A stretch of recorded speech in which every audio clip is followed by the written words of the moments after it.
नमस्कार दोस्तों, राधे राधे, हरे कृष्णा। स्वागत है आपका मेरे चैनल पर। तो अध्याय शुरू करने से पहले आप अपने सीधे हाथ में थोड़े से सफ़ेद तिल या पुष्प जरूर लेकर बैठें। तो आइए माघ मास के 20वें अध्याय का अध्ययन शुरू करते हैं। इतनी कथा सुनाकर महर्षि वशिष्ठ जी कहने लगे, हे राजन, इस प्रकार अपनी कन्याओं को अचेत देखकर उनकी माताएं दुखित होकर उनके पास आईं और उन्हें चेत कराते हुए बोली, हे पुत्रियों, आज तुम्हारे इतने देर से घर लौटने की क्या वजह है और इस प्रकार चेत होकर गिरने का क्या कारण है।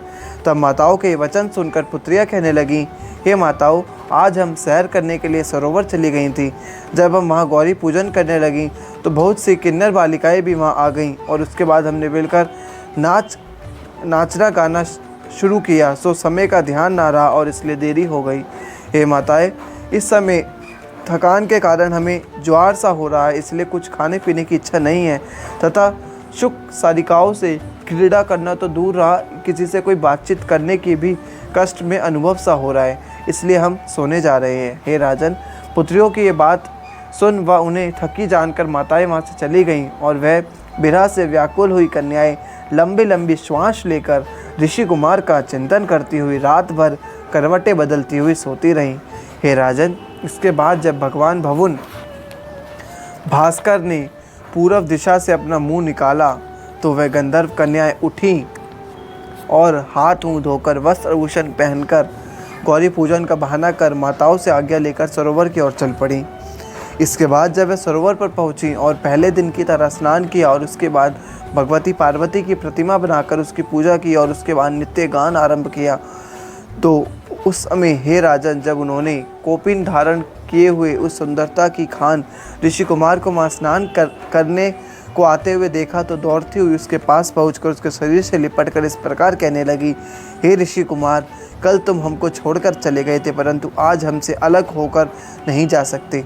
आज या तो हम तुम्हें वरेंगे या मरेंगे, इसमें कोई संदेह नहीं। इसलिए आप प्रेम पूर्वक हम गंधर्व विवाह द्वारा वर कर हमारा संताप दूर कीजिए।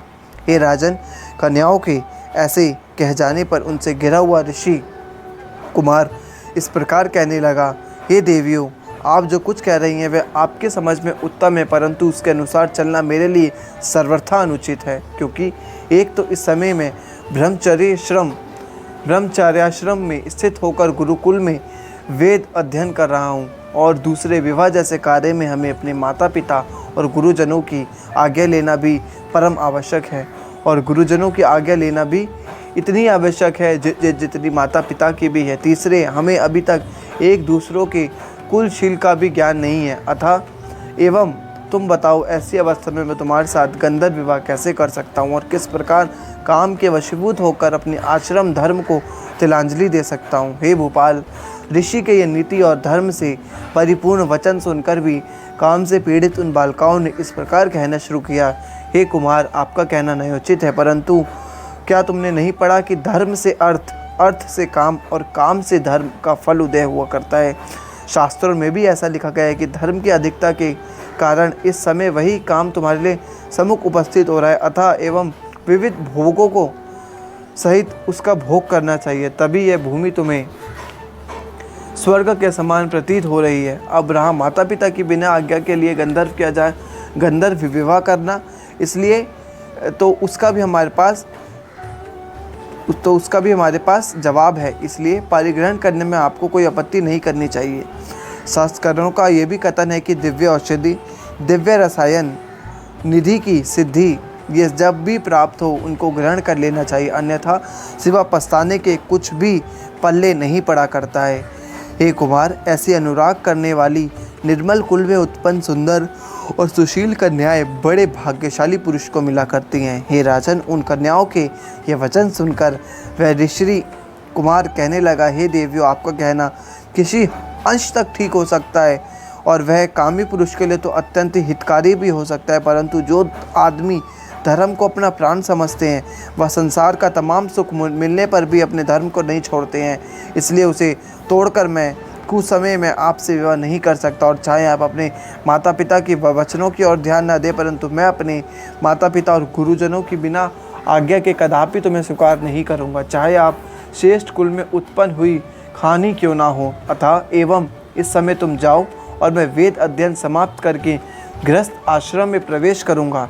उस समय यदि हमारे और तुम्हारे माता पिता ने आज्ञा दी तो तुम्हारा परिग्रहण कर सकूँगा, अन्यथा नहीं।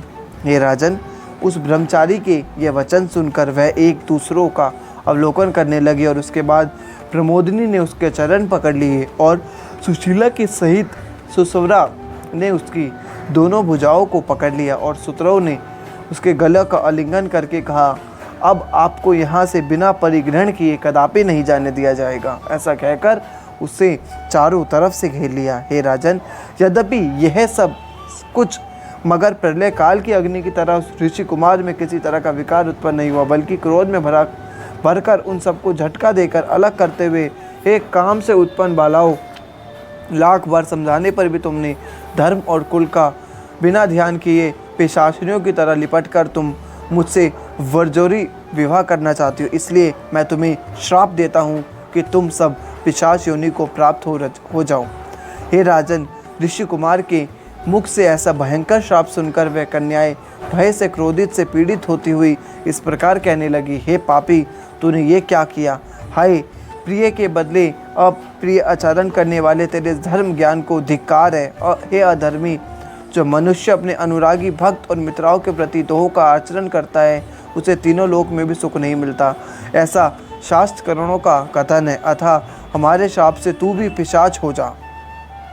तो ये था माघ मास का 20वां अध्याय, जिसमें ऋषि कुमार ने गंधर्व कन्याओं को श्राप दिया था और गंधर्व कन्याएं ने ऋषि को श्राप दिया था, क्योंकि गंधर्व कन्याएं ऋषि कुमार से ज़बरदस्ती विवाह करना चाहती थी, जो कि ऋषि कुमार को कतई भी स्वीकार नहीं था। तो आशा करूँगा कि आपको बहुत पसंद आया होगा आज की वीडियो भी। आशा करूँगा कि आपको वीडियोस क्या हमारे माघ महात्म्य की सीरीज़ ही बहुत अच्छी लग रही होगी। अगर लगती हो तो प्लीज़ वीडियो को लाइक करके शेयर ज़रूर करिएगा। आज के लिए इतना ही, मिलते हैं अगले एक वीडियो के साथ। जब तक बोलते रहिए हरे कृष्णा, धन्यवाद।